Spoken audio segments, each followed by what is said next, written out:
Hi guys, at magandang gabi sa inyong lahat at welcome back po sa panibagong video natin. Okay, so in this video guys ay maiba naman tayong topic for this video. Okay, so marami kasi nagre-request sa akin sa mga comment section kung paano nga ba gumawa ng isang PayPal account gamit ang cellphone. Okay, so ito guys, sa tutorial na to ituturo ko kung paano kayo gumawa ng PayPal account and pati na rin kung paano ma-verify yung inyong PayPal account. Okay, so watch until the end guys, hanggang sa dulo para wala kayong ma-miss na important details. And mag-subscribe ka na guys kung bago ka lang dito sa ating channel, kasi nag-upload tayo ng mga iba't ibang klase ng content regarding sa earn money online and mga iba't ibang klase ng tutorials kagaya ng tutorial natin ngayon. Okay, so without further ado guys, simulan muna natin. So unang-una syempre punta muna kayo guys sa paypal.com.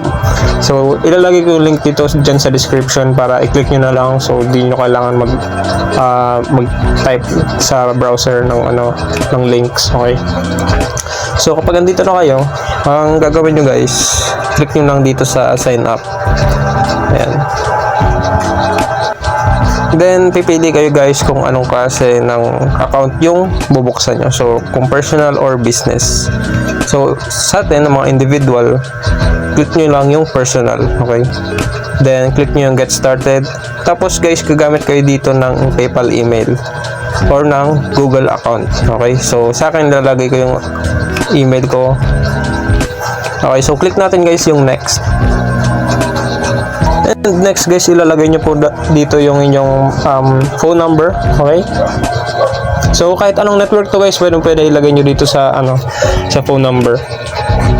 And then guys, click nyo lang po yung next dyan. Then gagawa kayo dito guys ng password. Okay, so kailangan 8 to 20 characters, tsaka may 2 special characters or numbers or symbols. Okay, ayan guys, so click nyo lang yung next pag nalagay nyo na yung password.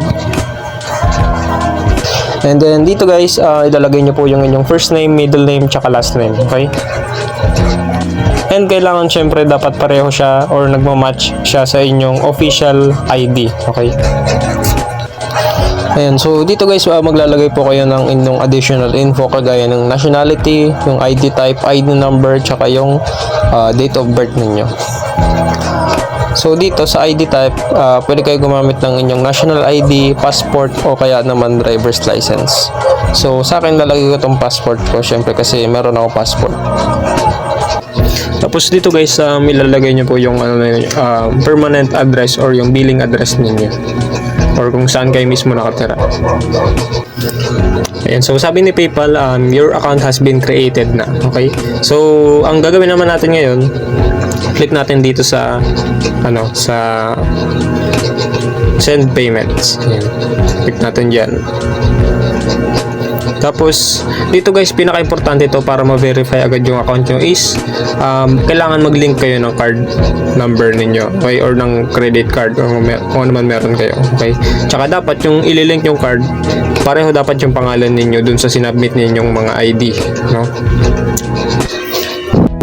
Okay guys, so na-add na natin guys yung credit card natin. Ngayon ang gagawin naman natin, gagawa tayo ng username, okay, para mas maging accessible kapag or mas mabilis yung pag-send ng payments sa inyo. Okay, so kasi yun nga, kapag ka mag-send ka ng or mag-receive ka ng withdrawals sa mga earning apps, kailangan mo lang i-provide is yung mismong paypal.me mo na link. Okay, so link na lang ibibigay mo or yung PayPal email mo mismo. Okay, so para ganun na kadali and wala na masyadong hassle.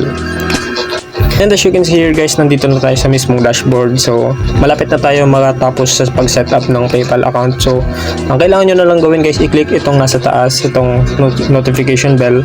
Tapos i-click nyo lang itong confirm email address and yung confirm mobile number. Okay, so click lang natin itong confirm email address muna. Ayan, so send email natin yan. Tapos ayan. Okay guys, so ito yung email address na kailangan ninyong i-activate na marireceive mo doon sa email na ginamit mo sa pag-register sa PayPal mismo. Kaya i-click nyo lang guys dito yung click to activate your account. Ayan.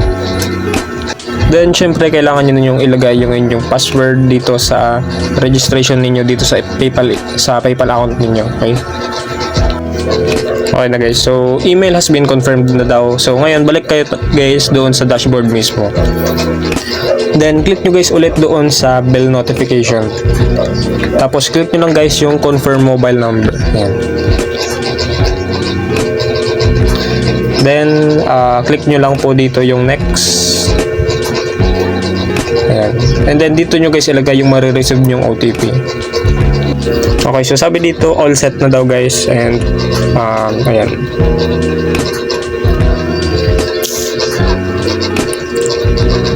So as you can see guys, nawala na yung mga confirm mobile number and confirm email address. So ibig sabihin nun, na-verify na natin yung ating account. Okay? So ayan, nakalink na yung aking video na card. Tapos nakapag-send na rin tayo ng passport kanina or ng valid ID. And guys, so ganun lang kasimple guys mag-set up ng PayPal and ganun lang kabilis mag-verify ng PayPal account. So sana daw sundan nyo yung step by step natin sa tutorial na to. And either way, if may mga question pa rin kayo, it's my pleasure na sagutin yun dyan sa comment section. So huwag kayo mahihiya guys na mag-comment dyan if may mga concerns kayo kung ano nga ba yung mga questions nyo regarding dito sa pag-set up ng PayPal account ninyo. Okay? So yan guys, thanks for watching and see you guys sa next video po.